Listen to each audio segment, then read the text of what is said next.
Hi, welcome back to the Court of the Grange. I'm Capella from Ryan, British author and screenplay writer. Thank you for joining me for episode 3, and today we are dealing with my experiences on the Court of the Grange during the month of November. And at first I thought, well, there's not going to be too much to cover in November. It's really going to spark off in December onwards to now.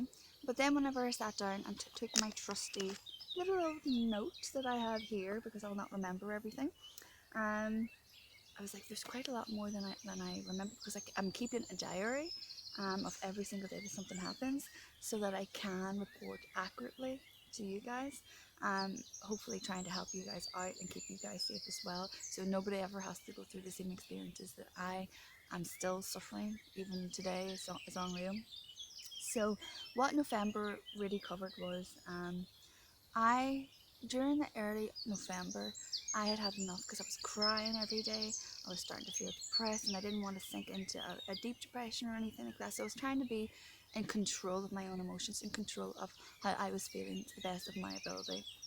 After speaking extensively with Colin and torturing his head about how upset I was, and him seeing just how upset I was, um, it was, we both thought maybe we should just address it, because we're letting a lot of things slide.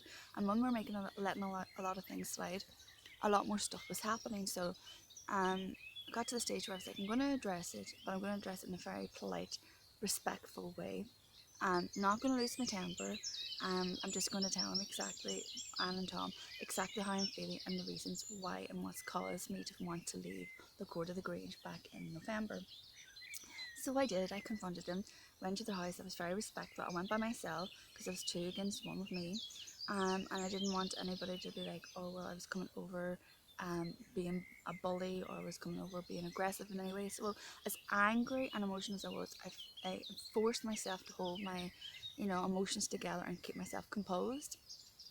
And that was tough, because when I started ranting off the issues that I had with Anne, like, Tom looked totally shocked, to be honest. And at first he was like, well, are you sure Anne didn't try to say that, you didn't need to be told things twice because you're so smart? And I'm like, no, Tom, you weren't there. She says I had to be told things twice, and I was the hired help when I'm not the hired help. And even when I directed it to Tom, I said, even when you said that you were going to pay me like money to do a deep clean after Joe and Chris left, um, and jumped in and says, no, no, no, she doesn't need to be paid. She doesn't need to be paid. Nobody needs to be paid for any work. I nearly died of a heart attack. I never did the work because I'm not the hired help. I was here just trying to be kind to people, but then obviously I've gone into all of that, and I just really focused on my own work, trying to like build my career even further. And so I just put myself into that to get myself out of any kind of negative thoughts or upset that I was going through at that time, and that really helped me during that course. So when I explained to them my discontent and the reasons I was about to leave, I've already been looking at other properties, and started, oh, don't leave, don't leave. She didn't want us to go. Um, she goes, I'll do better. But she admitted absolutely everything. She didn't deny anything, which I was totally shocked about. But even Tom says to her, well, yes, you do talk to people that way. And she was like, yeah, I do. And I asked her for an explanation. She couldn't provide any kind of explanation at that time. She just does what she does. And she says even her own daughter has told her a few times that they've had arguments between themselves and their own family circuit, where she does talk to people very abominably, very disrespectfully, and very demeaning. And she's very much aware of that. So because I didn't want any animosity or anything, that when she asked us to stay and Tom just didn't want us to leave, I was like, okay, I'll give it one more chance. I'll stay. And now that you've addressed everything, hopefully we can have open line of communication. If I upset you, you can come and let me know without offence, and vice versa. And what I didn't like about Tom that day was, because I was trying to make it very amicable, I was putting it both ways, so nobody felt like attacked or anything. So I says, have I done anything to upset you? Have I done anything to you in any way, shape or form that, has rubbed you up? And Tom said, well, not to my knowledge. I was like, yes, yes or no. And he did not want to say no, but he finally did. And he goes, no, you haven't done anything. And then I goes, no, you definitely haven't done anything. You're very sweet and you're so kind. And no, you're absolutely lovely. So I had that out of the way. So it was an open communication. So whenever I addressed the situation thereafter, they could see it was unprovoked, it was unnecessary, because I would never treat them or anybody else the way in which they treat other people or myself. So I got that out of the way and I got that dealt with. So we decided to stay, but it was soon after when things kind of took a huge turbulent turn again, and that's going into December. So let me just go over my notes. So I did tell her that about her snapping people and scolding people was unacceptable, and that was the one thing I wanted to go over real fast. Was a month earlier, when I was helping Anne out a little bit, I showed up at 10 o'clock, or 10 past 10. She said 10 o'clock. I showed up at 10 past 10 because, I wanted to give them time to get ready, whatever. So I knocked on the door. Tom brings me in, or actually invites me in, and brings me into the house. And Anne is sitting at her table eating her breakfast. And I was like, oh, but before I even noticed that, Tom was a couple of feet in front of me. And he looked at Anne and says, what's wrong with you? What's that look about? So I looked because it got my attention when he said that. And I could tell that he was shocked because he knew that she was angry about something. And she wears glasses and she drops her head to look over the glasses. And it looks quite intimidating if you didn't know what she was actually at, but she does that purposely to look intimidating. And she was sitting there and she drops the head, looks over her glasses and goes, I'm trying to eat my breakfast, with a huge scowl on her face.